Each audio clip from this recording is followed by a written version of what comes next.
आप सभी का आज के सेशन में बहुत बहुत स्वागत है।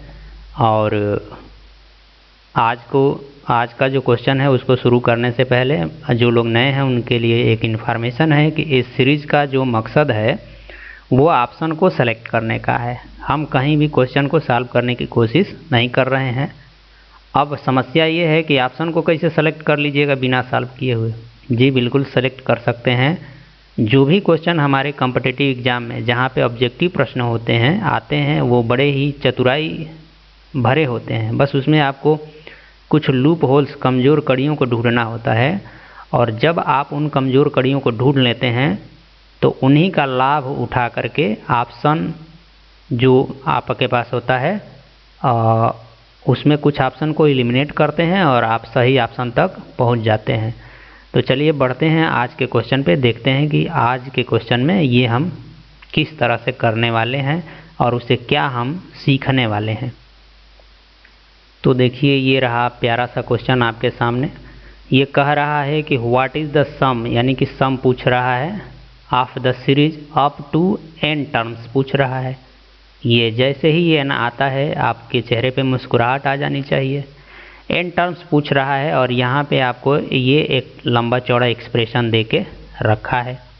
जी बिल्कुल, अगर ये n जनरल है तो ये जनरल के लिए सही होगा। जो सम आया होगा इसमें तो वो किसके लिए सही होना चाहिए, स्पेसिफिक के लिए भी सही होना चाहिए। लेकिन एक बात यहाँ पे ध्यान रखना, एक ऑप्शन ऐसा है जो नन ऑफ दीज है। फिर भी चलते हैं n = 1 लेके आगे बढ़ने की कोशिश करते हैं। जब आप n = 1 लेते हैं तो किसी भी कंडीशन का कोई वायलेशन नहीं कर रहे हैं। और जैसे ही आप n = 1 लेते हैं मतलब आप चाहते हैं कि n टर्म्स यानी पहला टर्म, तो पहले टर्म का सम तो पहला टर्म ही होगा यानी कि 4 आना चाहिए। अब ऑप्शन में चलेंगे, देखेंगे कि किस ऑप्शन से हमको 4 मिलने वाला है। ठीक है, तो आइए बढ़ते हैं। यहाँ जब n = आप 1 रखते हैं तो ये 10 हो जाएगा और 10 हो जाएगा तो यहाँ पे आपको -9 मिलने वाला है। एक चीज़ ध्यान रखिएगा, और जब आप यहाँ 1 रखेंगे तो यहाँ भी -4/9 मिलने वाला है। यहाँ भी माइनस की वैल्यू है और इसमें जब प्लस में इसका मल्टीप्लाई होगा तो यह भी क्या दे देगा, माइनस ही दे देगा। तो यहाँ से ओवरऑल जो वैल्यू आएगी वो माइनस में आएगी। तो ये भी इसके ध्यान में रखिएगा कि ओवरऑल वैल्यू किस में आएगी, माइनस में, जबकि हमारा रिजल्ट कहाँ आना है, प्लस में। तो ये ऑप्शन तो नहीं होगा। यहाँ बढ़िए ज़रा, जब आप यहाँ पे n = 1 रखते हैं तो ठीक है, यहाँ से पॉजिटिव मिल गया है। तो इसका मतलब कि ये इसका मल्टीप्लाई होगा तो 9 जा क्या हो जाएगा, 81 हो जाएगा।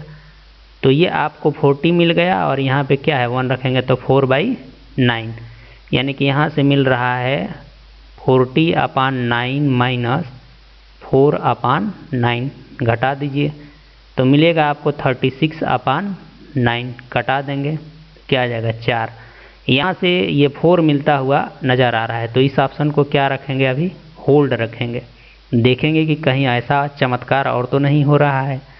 यहाँ ज़रा ये 1 रखेंगे तो इस वाले ब्रैकेट से क्या मिल जाएगा आपको 9, और 9 जा तो ये तो 40/9 मिल रहा है, तो ये ऑप्शन नहीं होगा। अब समस्या यहाँ पे एक बात समझनी है कि क्या इसको अभी सही कर दें, क्या इसको सही सेलेक्ट करके चले। जी पॉसिबिलिटी तो है कि आप ठीक है 80% श्योर हो सकते हैं, लेकिन 20% में इसकी भी पॉसिबिलिटी है। तो आपने कंप्लीट पॉसिबिलिटी, क्या पता एक और भी ऑप्शन हो जो इसको होल्ड करता हो इस नन ऑफ दीज में। तो इसको श्योर करने के लिए जो आपने होल्ड किया है एक बार और चेक कर लीजिए n = 2 के लिए। जब n = 2 रखेंगे तो इसका मतलब कि आप 2 टर्म्स का सम जानना चाहते हैं।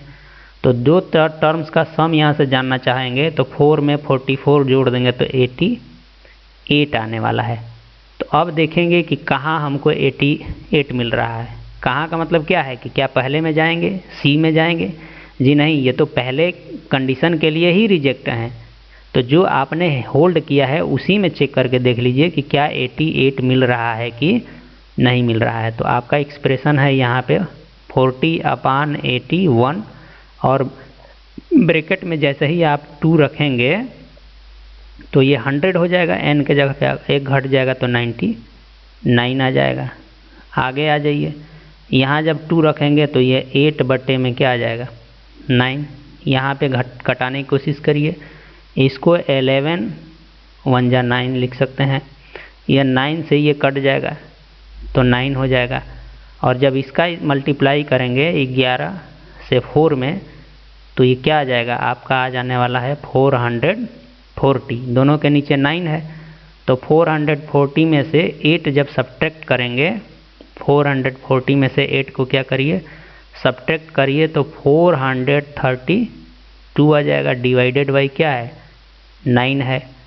अब यहाँ से आप इसमें भाग दे करके देख सकते हैं, 9 4 जा क्या कर सकते हैं, यहाँ पे भाग दे के देखिए ज़रा कितना आ रहा है।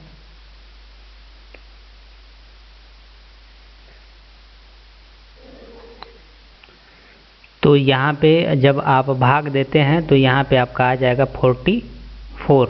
ध्यान रखिए एक मिस्टेक यहाँ पे हमने कर दी है, ये 44 लिखना चाहिए था तो 88 लिख दिया बाय मिस्टेक, तो यहाँ पे 44। तो आप देख रहे हैं कि जब आप n = 2 भी रख रहे हैं उसके लिए भी सही है, ठीक है। तो इस तरह से अब हम यहाँ पे अपने को श्योर करके थोड़ा सा रिस्क लेके इसको सेलेक्ट कर सकते हैं और इसका सही होना इसकी मजबूरी है। मैं आशा करता हूँ कि आज के सेशन में भी आपको कुछ सीखने को मिला होगा और आप इस सीरीज़ को एंजॉय कर रहे होंगे। तो मेरे साथ अब तक बने रहने के लिए आप सभी को बहुत बहुत धन्यवाद। मिलते हैं अगले सेशन में। नमस्कार।